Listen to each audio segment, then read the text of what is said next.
अदनान है और मैं सॉलिडिटी सीरीज़ की एक और एपिसोड के साथ मैं आपके सामने हाज़िर हूँ। आज जो हम चीज़ डिस्कस करने जा रहे हैं इनहेरिटेंस को उर्दू में मीरास कहते हैं। यानी कि जो भी चीज़ आपको अपने बाप दादा से मिले और जिसमें आपको ख़ुद कोई मेहनत ना करनी पड़े, जिसमें आपको अपना कोई काम ना करना पड़े, उसको हम मीरास कहते हैं या विरासत कहते हैं उसको। प्रोग्रामिंग में भी इनहेरिटेंस का कॉन्सेप्ट है।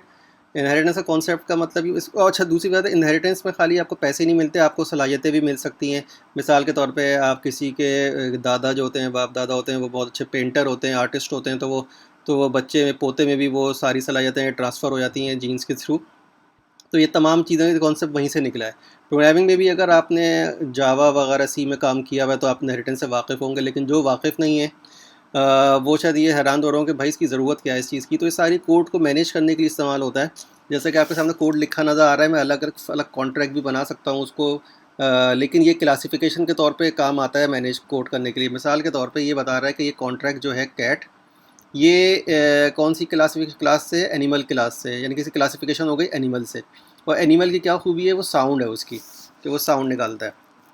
अच्छा, दूसरी बात ये है कि इससे आपके कोड मैनेज होता है। दूसरा अच्छा एक चीज़ और, कि ज़रूरी नहीं है कि जो फंक्शन इसमें लिखा हुआ वही फंक्शन इसमें, इसके अलावा एक्स्ट्रा लिख सकते हैं। इसमें आप अपने एक्स्ट्रा फंक्शन भी ऐड कर सकते हैं। भाई मिसाल के तौर पे हम तमाम इंसान जो है मैमल्स से ताल्लुक़ रखते हैं, मैमल्स क्लास से, लेकिन बहुत इंसान के अंदर कुछ डिफरेंट फ़ीचर्स होते हैं और दूसरे जो मैमल्स होते हैं दूसरी कैटेगरीज़ के, उनके अंदर कुछ और फीचर्स होते हैं। तो ये तमाम चीज़ें जो होती हैं ये ऊँच नीच होने लगती हैं, लेकिन एक ख़ास एक कॉमन चीज़ होती है, वो अक्रॉस एक क्लास में पाई जाती है। तो इसमें क्या चीज़ कॉमन पाई जा रही है? साउंड। सही है। तो साउंड का फंक्शन, मैंने जब भी कोई फंक्शन इनहेरिट करूँगा तो मैं उसको इस तरह करूँगा कि कॉन्ट्रैक्ट कैट है वो टाइप एनिमल है, कॉन्ट्रैक्ट डॉग जो है वो टाइप एनिमल है। बाकी ये सिंपल सा ही है। इसको मैं ऐसे रन करता हूँ, डॉग को मैंने रन किया तो ये वूफ कर दिया, और कैट को मैंने, एनिमल को रन किया मैंने तो उसने इस तरह दिखा दिया, और अगर कैट को करूँगा तो म्याऊं करेगा वो। ठीक है, तो ये सिंपल सा है।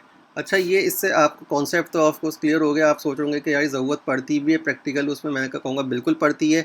जितने भी ERC बेस्ड टोकन्स होते हैं, चाहे 721 NFT टोकन हो, चाहे ERC 20 टोकन हो, जो एसिड्स कॉइन होते हैं या यूटिलिटी कॉइन्स होते हैं, टोकन्स होते हैं, वो तमाम जो होते हैं वो ERC के जो टोकन जो इथेरियम ने बनाए हुए हैं, वो उनको इथेरियम ने प्रपोज किए हैं, उसको वो इनहेरिट कर होते हैं।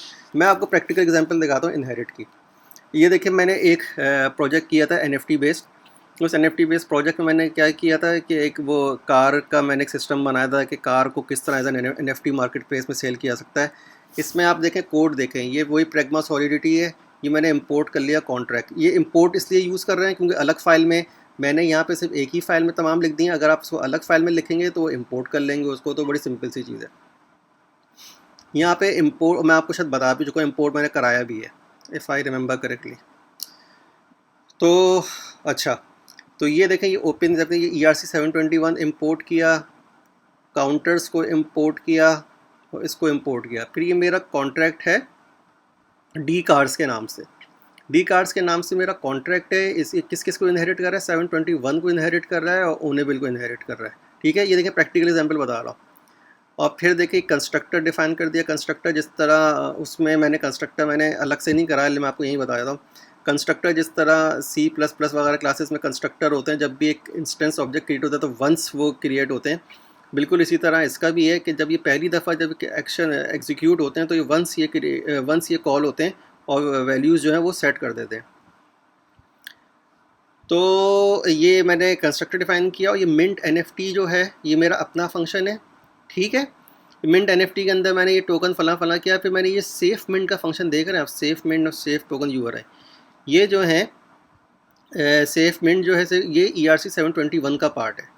यानी कि ERC 721 के अंदर ये सेफ मिंट लिखा हुआ है।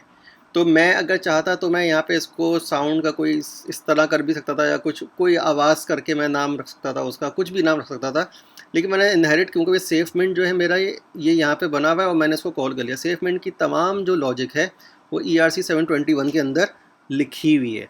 तो इससे क्या पता चला कि मिंट NFT जो मेरा फंक्शन है उसने जो जिस कॉन्ट्रैक्ट का पार्ट है वो डी कार्स कॉन्ट्रैक्ट है। डी कार्स कॉन्ट्रैक्ट इटसेल्फ किससे इनहेरिट हुई है? ERC 721 और ओनेबल से। ओनेबल को भूल जाओ, अभी आप नहीं समझ पाओगे। 721 से इनहेरिट हुई है। उसके अंदर जो फंक्शन कॉल हो रहा है ये सेफमेंट, ये सेफमेंट जो है ERC 721 का हिस्सा है। इसी तरह सेट टोकन URI भी उसी का हिस्सा है। ये जो आप इंक्रीमेंट देख रहे हो टोकन्स ID डॉट इंक्रीमेंट, वो ये हमने काउंटर ये जो किया था काउंटर, ये इसका पार्ट है, ये इसका हिस्सा है, उसको कॉल कर रहा है। ठीक है, तो ये तो थी आज की एपिसोड जिसमें आपने इनहेरिटेंस सीखा। अगली एपिसोड तक के लिए टेक केयर एंड बाय।